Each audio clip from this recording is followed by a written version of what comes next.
Welcome to DRS Zone. Today, we're diving deep into maybe the most critical factor for the final stretch of this Formula One championship. Forget the setup tweaks, forget the aero updates for a second, even forget the amazing driving we're seeing. The real drama, the hidden countdown, is all about mechanical reliability. Yeah, it's like this unseen bomb ticking under the main title contenders. We're past the nice-to-have stage of component management. We are right at the limit. Verstappen, Norris, Piastri, they're all effectively running on borrowed time with their power units. Any big failure now, an ICE, turbo, MGU-H, MGU-K, it basically guarantees a grid penalty, unless they gamble on using parts that are already really high mileage. Okay, let's break that down. What is that limit exactly? Because the numbers here, they're pretty stark, aren't they? You get 4 units of the main power unit bits, the internal combustion engine, the turbo, the MGU-H, and the MGU-K. That's right. Those 4 are the core, and critically, you only get 2 units for the, let's call them auxiliaries, the energy store, the battery, and the control electronics. And the latest checks, post-Mexico, they confirm what we suspected. All 3 drivers, Max and both McLaren drivers, they've used up all 4 of the main components. And they've also used both their ES and CE units. They are, well, completely maxed out. Wow, so they are dead level on parts usage. That's a bit scary, honestly, given what's at stake. So let's spell out the penalty system. What actually happens if, say, Lando needs a 5th engine or Max needs a 3rd battery? Yeah, going over that 4-unit limit, it hits hard. If you need that 5th ICE, that first new part is a 10-place grid drop. Simple as that. Then if you need another new part during that same weekend, say a fresh MGU-K, that's another 5 places on top. Okay, so give us a scenario. Let's say... Okay, imagine a team thinks, right, we need a new engine. That's 10 places.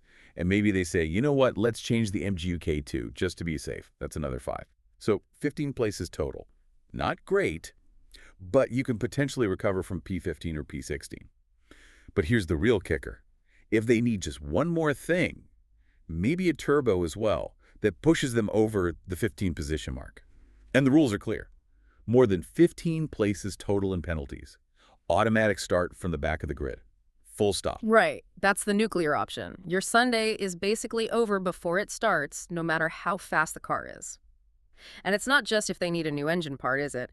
It's the fact that the ones they're running now, they must be getting pretty tired. Exactly. That's the whole game now. It's shifted completely to mileage management, degradation curves, trying to predict failure points. They're trying to extract every last bit of performance from components that ideally you'd have put on a shelf ages ago. And this is where we see Red Bull and McLaren taking slightly different paths, different philosophies, even though they've ended up in the same place with 4 used units each. It's like a strategic battle playing out in the background. Aggression versus what? Alternation. Yeah, it's fascinating, really, because their approaches have been quite different. Red Bull and Verstappen, they generally used a phased approach. They ran engine 1 for a decent chunk, then brought in engine 2, and so on. Sort of sequential usage, building up mileage on each one before swapping. And their big strategic play was engine number 4, wasn't it? Exactly. They timed the introduction of their 4th and final power unit for Monza. Race 15. Monza, highest engine demand on the calendar. The thinking was clear. Get maximum horsepower, peak performance for that specific track. Even if it meant that newest engine would rack up mileage quickly towards the end of the season, it was performance play. Okay, then McLaren. They went aggressive much earlier, but for a different reason. Yeah, they did something pretty unusual, almost like you see in Formula E sometimes. An early aggressive alternation model. They fitted their 3rd and 4th complete power units almost back-to-back. I think it was UK, race 12, and then Belgium, race 13. So basically, by the halfway point of the season, bang, all 4 units were in the pool. If you're watching this on YouTube, by the way, welcome to DRS Zone. Great to have you with us. Don't forget to hit subscribe for more deep dives into F1. Now, back to McLaren's strategy. It sounds counterintuitive, maybe, to use up your allocation so early. What's the gain in doing that? Well, the idea, the rationale, it's quite clever. Okay. By having all 4 units available relatively early, they can rotate them. They can run engine 3 one weekend, engine 4 the next, maybe go back to engine 2 if needed. They spread the load. It means the total mileage gets distributed much more evenly across all 4 PUs. Okay, but hang on. Doesn't having 4 engines that are all sort of equally worn just mean you have 4 potential failure points instead of maybe 1 really tired one? That's the risk calculation, definitely. But they're playing a different game. They're trying to manage fatigue, specifically thermal fatigue. Running one engine constantly, race after race, means incredible thermal cycling, heating up to, 1,000 degrees Celsius, cooling down again and again. That thermal stress is Brutal on components, gaskets, bearings, coatings inside the engine. Ah, right. So by swapping them out, alternating, they let the components cool down properly, recover between races, manage that fatigue cycle. Precisely. They avoid letting any single unit get hammered by excessive continuous thermal stress. So they might sacrifice having that one absolute peak performance engine, like Verstappen maybe had for Monza. Instead, they aim for 4 units that are hopefully more predictably reliable because the wear, especially that thermal wear, is more balanced. They're betting on avoiding a catastrophic failure in these last crucial races. Makes sense. Prioritizing just finishing, avoiding that 0-point score, which would be just devastating now. And speaking of managing wear, there's another interesting little detail when you look at the minor components, like the exhausts. Right, the escapes, as they call them. We know they're maxed out on the main PU elements, but exhausts have a separate limit, don't they? 8 per season? Correct, 8 exhausts. And here, the difference is quite striking. McLaren, for both Norris and Piastri, they've only used 3 out of their 8 exhausts so far. Very conservative. Red Bull, for Verstappen, they've used 7 out of 8. 7. So Max has just 1 more free exhaust change before he gets a penalty, whereas the McLaren guys have 5 changes left in the bank. That feels significant. Even if an exhaust penalty isn't as bad as an engine one, it shows how much closer to the limit Red Bull might be running things generally. It does suggest that, yeah, pushing things harder perhaps. But we also need to look at the bigger picture of power unit reliability across the season. And the data, the visible failures we've seen on track, they do suggest that the Mercedes PUs, which McLaren use, have, let's say, shown more fragility across their customer base. We've definitely seen some worrying moments, yeah. Puffs of smoke you don't want to see. Exactly. You can point to issues involving Antonelli earlier in the year. Alonso had problems, Albon too. But and this is really important for McLaren specifically. When Lando Norris had that issue back in the Netherlands, the team was very quick to state it wasn't a core Mercedes component failure. They said it was an installation issue. A pipe had come loose, apparently. Ah, okay. That's a huge distinction, isn't it? That shifts the focus from the engine manufacturer Mercedes to the team McLaren. Does that imply McLaren might be, I don't know, pushing the packaging harder, Right. running things tighter, maybe taking more risks with how everything's plumbed in compared to, say, Williams using the same engine? That's certainly a plausible inference, yeah. Maybe they are pushing the boundaries on installation to maximize aero or cooling, which introduces slightly different risks. But then you contrast that with Honda powering Red Bull. We've looked incredibly robust this year. No big, dramatic engine blowups that I can recall. So it suggests that even though Verstappen's engines might have higher mileage on them individually, the underlying Honda unit might just have a bit more inherent strength. Slight reliability edge, perhaps, if it holds together right up to that wear limit. Interesting. So Red Bull's risk might be pure wear and tear, end-of-life failure. McLaren's risk might be more around operational stress, installation, those kinds of things. That seems like a fair summary of their different risk profiles heading into these last few races. Which brings us to the absolute crunch question, doesn't it? 4 races left: Brazil, Las Vegas, Qatar, Abu Dhabi.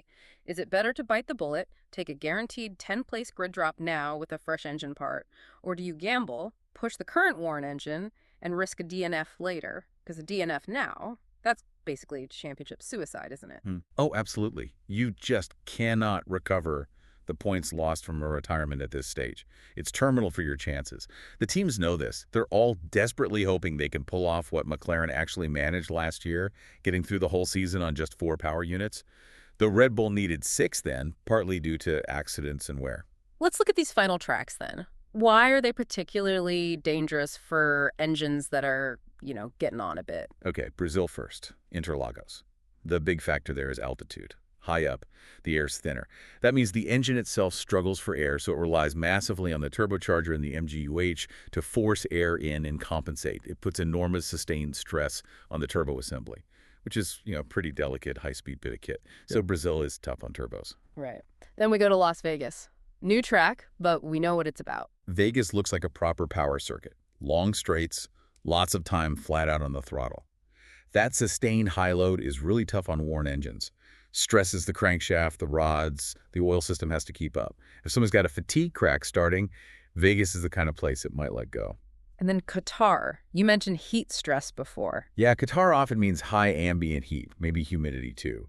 And heat is just the enemy of older engines. Think about the cooling system working overtime, the oil getting thin, seals and gaskets that might be getting brittle.